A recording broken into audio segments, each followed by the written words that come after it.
Jeigu bandėjai pasiekti klientus per Facebook reklamą ir jie buvo nekokybiški, turiu tau vieną sprendimą.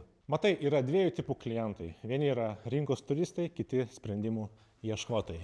Ir kad pritrauktum sprendimų ieškotojus, tau reikia specifinės sistemos, apie ją ir pakalbėkim. Daug kas leidžia pinigus ir siunčia žmonės į netinkamą puslapį arba formą, kuri visiškai nekonvertuoja kliento. Ir todėl atrodo, kad reklama neveikia, marketingistai lochai ir visi kiti kalti, tik ne aš.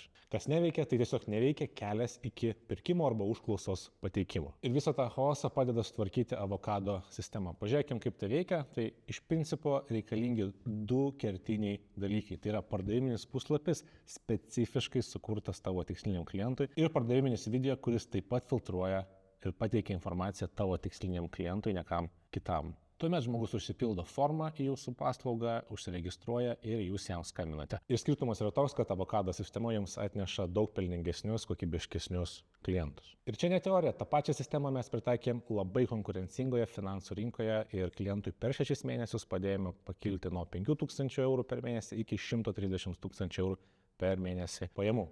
Bet iškart tiesiai šviesiai sakau, čia nėra stebuklo kažkokio tai pinigų per savaitę ir greito praturtėjimo, tam reikia įdėti darbo, pastangų. Tai ar tau tinka tokia sistema, spaus nuorodą žemiau, pasižiūrėk video, įsivertink ir galbūt susitiksime pokalbį.